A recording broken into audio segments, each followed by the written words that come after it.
This is war, and you better be prepared to wage war to protect you, your family, and those around you if attacked. All new, the Brevard County Sheriff is speaking loud and clear about terror attacks. Wayne Ivey released a 6-minute-long video saying it's better to be armed in case of an attack. The Night Beat's Bob Erzik is in the studio to break down the video.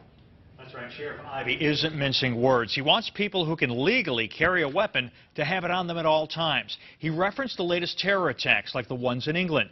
22 people died last month at a concert attack in Manchester. And last Saturday, 8 people were killed in the London Bridge attack. Ivey says guns are the only solution to stopping more casualties.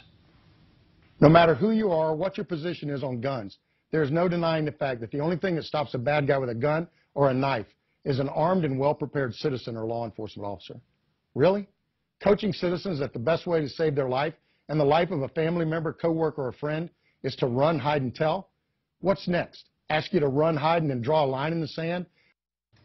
That video has been viewed more than 130,000 times, that is, on Facebook, and a lot of the comments praise the sheriff, but some are saying his stance is dangerous and can be taken out of context.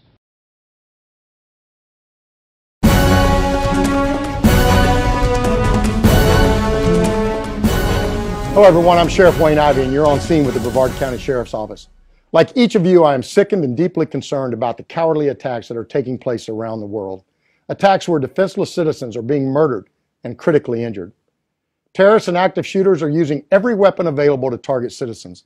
Guns, knives, trucks, hammers, and even explosives have all become the weapon of choice for murderers who only have one goal: killing innocent and law-abiding citizens. It seems that almost every day we hear of another attack taking place at a concert, tourist destination, church, business, or anywhere else in the world where they can strike fear in the hearts of citizens. Folks, now more than ever is the time for our citizens to be prepared to serve as the first line of defense, not only for them, but for their families when the attack happens. And let me be perfectly clear, doing nothing or just hoping it won't happen to you is not going to save your life. For those who think that it can't or won't happen here, trust me when I tell you that it's already happening all around us. And the only thing left to question is when and where it will happen again and how many more innocent lives will be lost. As everyone knows, I am probably one of the most politically incorrect sheriffs in the country. And to be honest, I'm good with that.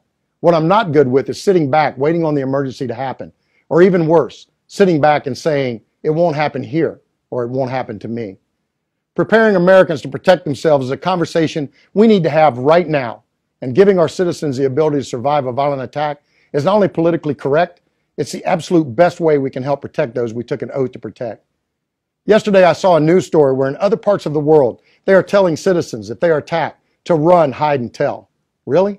Coaching citizens that the best way to save their life and the life of a family member, coworker, or friend is to run, hide, and tell? What's next? Ask you to run, hide, and then draw a line in the sand while daring the cold-blooded murderer to cross it? Not here. In my book, what's next is to fully understand that this is war, and you better be prepared to wage war to protect you, your family, and those around you if attacked. I am firmly convinced that as Americans, we can no longer sit back and pray the fight isn't brought to us. Instead, we have to stand together, shoulder to shoulder, prepared and ready to issue an immediate and directed response when the attack happens. Terrorists and active shooters know that our citizens have been coached to run and hide and then patiently await help. In fact, they count on it so they can strategically target as many citizens as possible. What they don't count on is being attacked themselves, having to become defensive to save their own lives. No matter who you are or what your position is on guns, there is no denying the fact that the only thing that stops a bad guy with a gun or a knife is an armed and well-prepared citizen or law enforcement officer. There is no doubt that as soon as 911 is called, law enforcement is on the way. However, until they arrive, it's up to you and those with you to neutralize or eliminate the threat. You have to make a decision right now, right this moment, to be prepared to save your life and those you love when the attack happens. Sun Tzu says in The Art of War that every battle is won or lost before it's ever fought. As a society and a community, we can no longer afford to wait for the attack to happen and then develop our survival strategy. We have to fight this battle on the front end by preparing ourselves to fully respond against the attackers when the time comes. As sheriff, I encourage you to be prepared to protect yourself and develop your survival strategy right now. If you have a concealed carry permit, then carry your gun with you at all times possible. It's not doing you any good at the house or in the car when the attack happens. Remember, if you have chosen a gun to protect yourself in the event of a violent attack, then you need to practice on a regular basis. I invite you to take our class, Self-Defense Through Tactical Shooting and Decision Making, where you will receive expert training from our Brevard County Sheriff's Office firearms instructors who teach our deputies how to be tactically prepared for any type of attack. If you don't have a concealed carry permit or are not someone who is comfortable using a firearm to protect yourself, then please consider some type of intermediate weapon, such as a taser or what we now call environmental arming, using items in your immediate surrounding area as weapons. Items such as a knife, chair, or a fire extinguisher. I would also encourage you to visit our website and watch the 4 A's of Survival. This 7-minute video discusses the importance of awareness, essentially knowing your surroundings and having a strategy for survival. Arming yourself with anything you can use to protect yourself. Avoidance, running to escape the danger, and attacking the perpetrator to neutralize or eliminate the threat. It's very important to remember that while the terrorist or violent attacker may have a weapon or even the element of surprise, a team of citizens working together to attack the suspect has a much greater chance of survival than allowing the suspect to operate unimpeded. There is no doubt that it takes great courage to attack someone who is trying to kill you or your family, but unfortunately, it may be the only thing that saves your life and the life of those you dearly love. I ask you to remember this if you ever find yourself in the middle of a violent attack. Since the terrorist attacks that occurred on 9/11, we all remember the videos of the Twin Towers and Pentagon where thousands were killed. Out of all the attacks that day, only one failed. The plane that was hijacked by terrorists and then was taken back by brave Americans who worked together as a team to keep the terrorists from reaching their targeted destination. While we will never know how many lives they saved that day, one thing is perfectly clear. Their heroic actions saved countless lives and showed terrorists what happens when Americans fight back. Remember, it takes a community to protect a community, and right now is the time to prepare for the emergency so we can do everything possible to protect ourselves and those around us should that time ever come.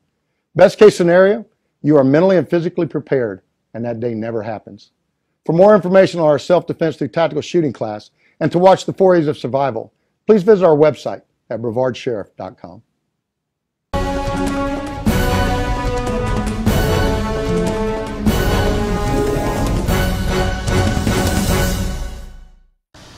Hey Charlotte County, this is Charlotte County Cop Watch, and I wanted to explain what fair use is.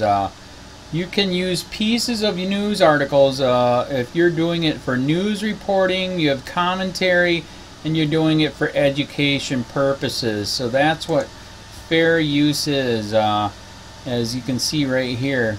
Another reason why I wanted to make this video is to let you know I have just joined with Patreon. A nice thing with Patreon, I make no money on YouTube. They took the money away years ago, and so this is another way to give, and it's a nice thing too because you can give monthly.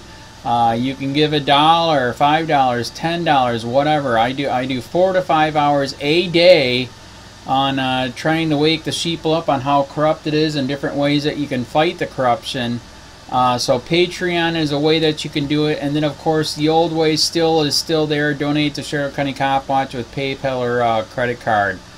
So keep that in mind. 4 to 5 hours a day. I make no money, but the corruption happened to me and I'm sick of it, so I'm trying to wake people up. But my wife would love it if some, if we could get some help out there. There's 47,000 subscribers. Just think if each one of you subscribers just gave a, let's say, actually, yes, $1 a month. 47,000 subscribers gave $1 a month. That would be awesome. That's not going to happen. But anyways, that would be great if it did happen. But, do the math in your head. Just think about it. Like I said, 4 to 5 hours a day. I get no money from YouTube. YouTube has gone nuts. You can't do anything anymore. They're taking the money away everywhere. So these are a couple different ways that you can still help out with all this time that I put in. And as you know, I'm in a special situation where, at least I can do it, 4 to 5 hours a day. We have a cleaning company during the day. That's what allows me to do this, and we're debt-free. So this is my hobby. I don't go fishing and all that other crap. I try to save the world.